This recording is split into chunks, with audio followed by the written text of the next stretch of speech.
The concept for our project is named Distorted Dundee. It's an investigation into visual illusions and altered perspectives. This year, none of us had the 2020 vision we were expecting, and we've all had to adapt to changing environments around us. Taking inspiration from a range of optical art and illusions found in everyday life, our project explores sensory play in a believe it or not form, a nod to the confusing times we're all experiencing.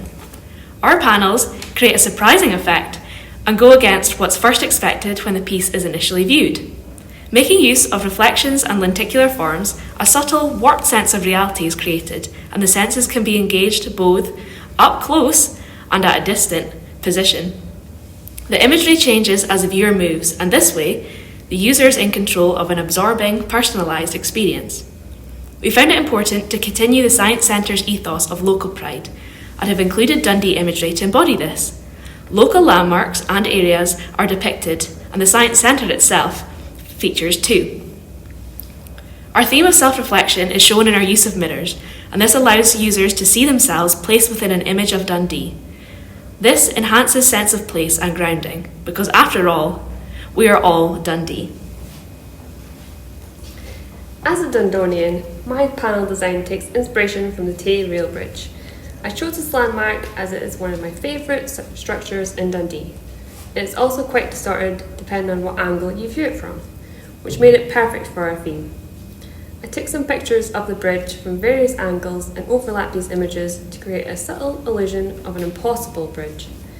I used a mirrored background to create reflections of the overlapped bridges, which adds to the illusion by making it look almost never-ending. The mirror also allows the viewer to see themselves in the image but in a warped way. The textures of the bridges will also bring in a low-relief tactile element which will add to the user's sensory experience. Optical illusion is at the centre of our designs, but they've been created so they can be appreciated even by the visually impaired due to tactile qualities.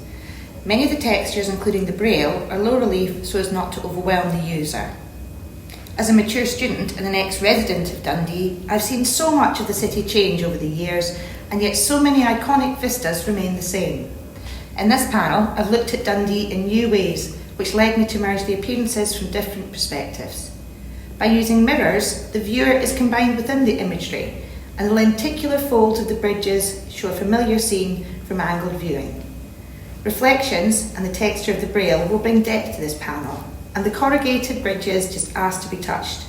With that in mind, and in relation to COVID concerns, we viewed several local attractions and made sure that all of our surfaces are completely cleanable. Due to its strong visual qualities, the panels can also be appreciated without the need for touch, minimising risk to those who wish to take a stepped back approach. We decided to go with a monochrome colour scheme so that we could make best use of existing colours in the room from mood lighting and surrounding panels.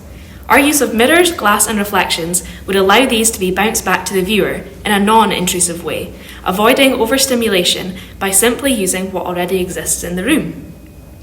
We hope that the panel encourages sensory engagement and makes users begin to question the world around them, finding beauty and distortion in the often overlooked everyday.